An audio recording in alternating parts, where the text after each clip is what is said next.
अस्सलाम वालेकुम viewers, welcome back to my channel STD future spark. Excel के lecture number 20 में हम बात करेंगे working with rows and columns. तो सबसे पहले हम टॉक्स बार पर एक्सेल को शो कर लेते हैं।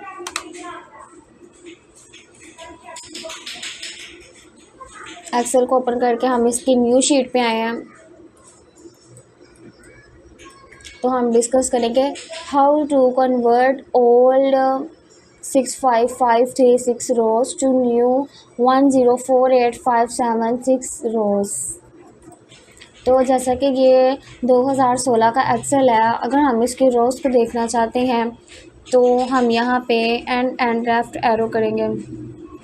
तो ये XFD रोज़ है इसकी, और हम कंट्रोल होम दबाकर वापस आते हैं तो हम ए पे वापस आ चुके हैं। अगर हम इसके कॉलम्स की, ये हमने आपको कॉलम्स बताए, अगर हम इसकी रोज़ देखें तो इसकी रोज़ ये हैं 1048576, मतलब कि ये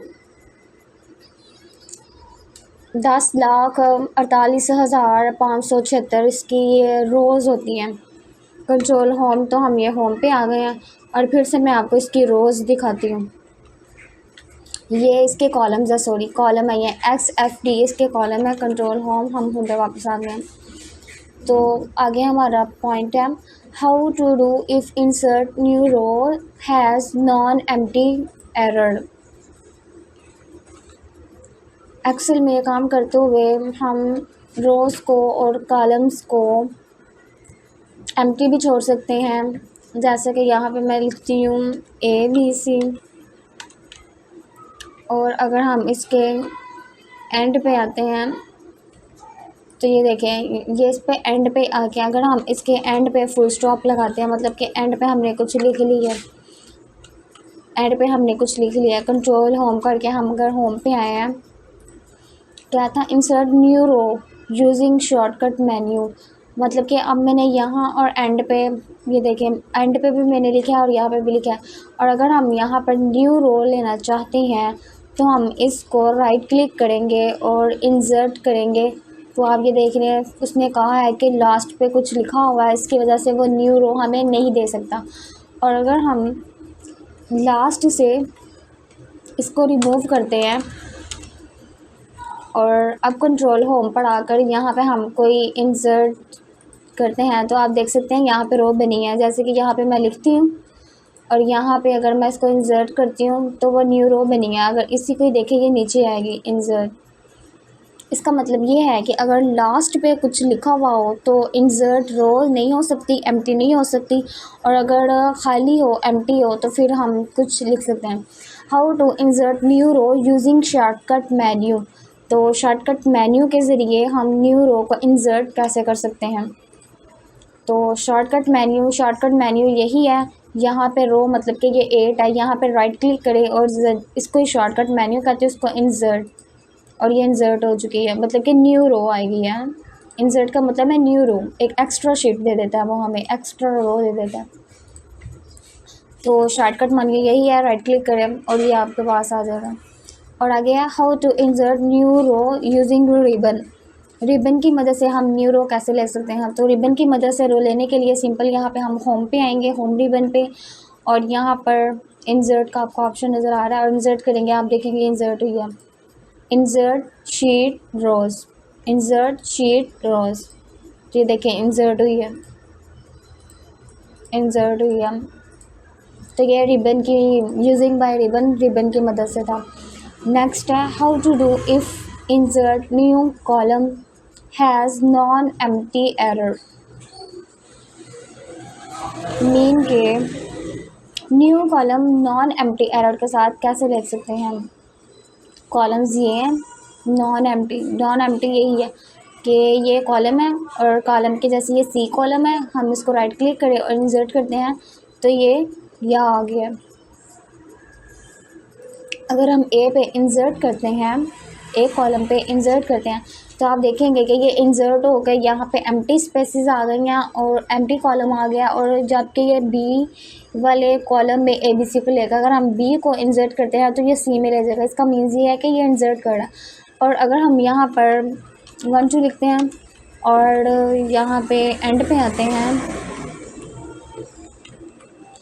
तो मतलब कि पहले खाली था, लास्ट पे कुछ एक्शन नहीं था, इसी वजह से उसने हमें इंसर्ट कॉलम दिया।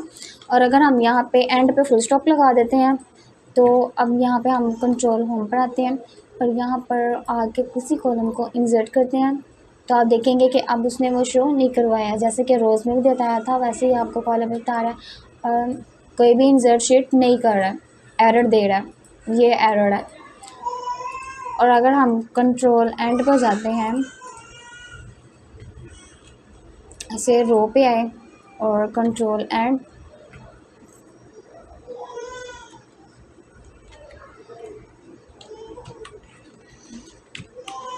और अगर हम इसको रिमूव करते हैं और कंट्रोल होम पे वापस आते हैं तो अब ये इंसर्ट करेगा, इसने इंसर्ट की है।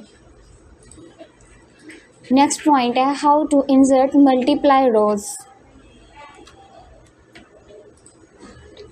तो मल्टीप्लाई रोज़ के लिए जस्ट हम इसको सिलेक्ट करेंगे और इन इकट्ठों को सिलेक्ट करके इंसर्ट करेंगे तो वो इतनी रोज़ खाली हो गई हैं। जैसे कि मैं इसको ड्रैग करती हूँ और यहाँ पे मैंने 5 6 7 8 इनको इंसर्ट करना है तो आप देख रहे हैं उसने वो इकट्ठी मल्टीप्लाई रोज़ को इंसर्ट किया है। ये सिलेक्शन के ज़रिए होते हैं।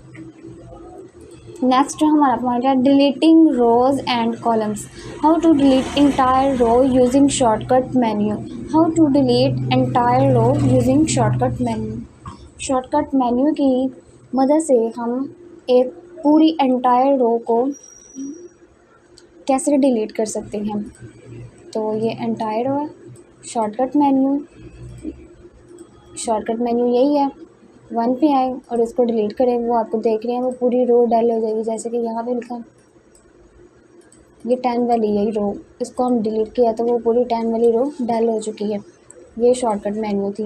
नेक्स्ट है how to delete entire row using ribbon. Ribbon की मदद से हम एंटायर रो को कैसे डिलीट कर सकते हैं। तो रिबन की मदद से हम रिबन में आएंगे, यहाँ पे सेल, यहाँ पे डिलीट, ये डिलीट सेल्स, डिलीट शीट रोज।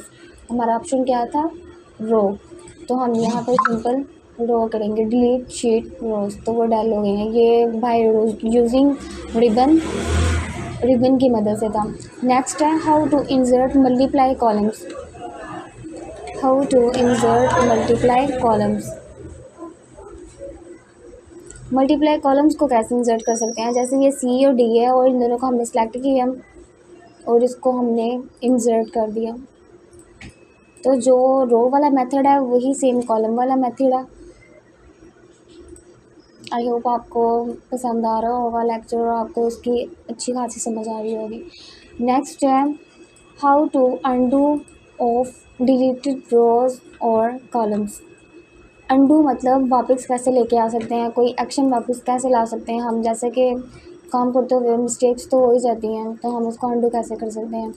तो अंडू करने के लिए जैसे कि ये 1 2 3 यहाँ पर मैं लिखती हूँ ABC, तो अगर इसको मैं अब ये डिलीट कर देती हूँ, ये डिलीट हो गया। और इसको अंडू करने के लिए आपको ये ऊपर टॉप पे नज़र आ रहा है, ये अंडू है, इसको हमने अंडू किया उसने वापस लिया है। और कंट्रोल जी से भी ये अंडू हो जाता है। जैसे कि पहले डिलीट किया था, कंट्रोल जी, ये कंट्रोल जी से अंडू हो रहा है और एरो से भी हो जाता है। और कंट्रोल वाई से रीडू होता है नेक्स्ट की तरफ। ये मैंने आपको पिछले लेक्चर्स में भी बताया होगा। तो कॉलम्स को अंडू कैसे करते हैं, इनकी भी सिलेक्शंस दी और इसको हमने डिलीट किया और सिंपली शॉर्ट की कंट्रोल जी या फिर यहाँ से भी। Okay, simple, so easy. Next है हाउ टू डेल, मतलब कि ना वो न्यूमेरिकल वैल्यू है ना वो टेक्सटिंग है, कोई सिंबल्स वगैरह जैसे डॉलर के सिंबल हो जाते हैं, परसेंटेज हो जाता है, कोई क्वेश्चन मार्क आ जाता है, स्टडी का आ जाता है, कोलोन्स वगैरह आ जाते हैं, तो ये सिंबल्स हैं। तो हाउ टू डील ऐसे साइज वैल्यू को हम एक्सेल शीट में कैसे डील कर सकते हैं। तो उसके लिए न्यू शीट पे हैं और मैं यहाँ को एक आपको ट्रिक बताती हूँ। जैसा कि यहाँ पर मैंने इस सेल को डिलीट किया, डिलीट, तो अगर हम यहाँ पर आके जस्ट F4 प्रेस करें तो वो लास्ट एक्शन रिपीटेड करेगा। जैसे कि लास्ट एक्शन मेरा यहाँ पे डिलीट का था, तो अगर मैं यहाँ पर 10 वाली रो पे आकर F4 को प्रेस करती हूँ तो वो भी ऑटोमेटिकली डेल कर देगा। तो इसको कहते हैं लास्ट एक्शन को रिपीट करना F4 के ज़रिए। कोई भी लास्ट एक्शन को हम रिपीट कर सकते हैं F4 के ज़रिए। जैसे कि ये हम इनको रेड करते हैं, तो अगर मैं यहाँ पर आकर जस्ट F4 दबाऊँ तो वो ऑटोमेटिकली रेड हुआ है। सो हमारा था डील, मतलब कि सिंबल्स वगैरह को हम एक्सेल की शीट में कैसे डील कर सकते हैं। जैसे कि यहाँ पे मैं लिखती हूँ 1 2 3 4 5 6 7 8 9 10 11 12 13 एंटर।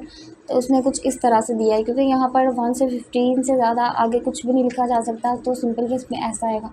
और अगर हम इसको अब मल्टीप्लाई करते हैं, यहाँ पे लिखा इज इक्वल, ये वाला cell static multiply to enter, तो उसने कुछ इस तरह से दिया। और अगर हम यहाँ पर स्टैटिक ये वैल्यू है, इसको एंटर किया तो उसने उसको वैसे ही रहने दिया। और एक्सेल में इसको देखने के लिए डी कॉलम्स को डबल क्लिक करने से ऑटोमेटिकली रेंज इसकी पूरी हो जाती है, और हम इसको अपनी पसंद से अपनी मर्ज़ी से भी आगे से बड़ा कर सकते हैं। मज़ीद एक्सेल्स के लेक्चर्स में इसके बारे में डिटेल से आपको बता दिया जाएगा। तो आई होप आपको ये वीडियो पसंद आई होगी। Please subscribe my channel STD future spark and video को लाइक करें, शेयर करें ज़्यादा से ज़्यादा। और जिसकी आपको समझ नहीं आई वो आप कमेंट करके भी पूछ सकते हैं। आई होप मैं आपको वहाँ पर जितनी जल्दी हो सके कमेंट का रिप्लाई दे दूँगी। तो दुआ में याद रखिएगा। और एक्सेल का लेक्चर थोड़े से हमारे रह गए हैं, कंप्लीट होने वाला है। ये बिगिनर के लिए था एक्सेल का लेक्चर, तो दुआ में याद रखिएगा। अल्लाह हाफिज़।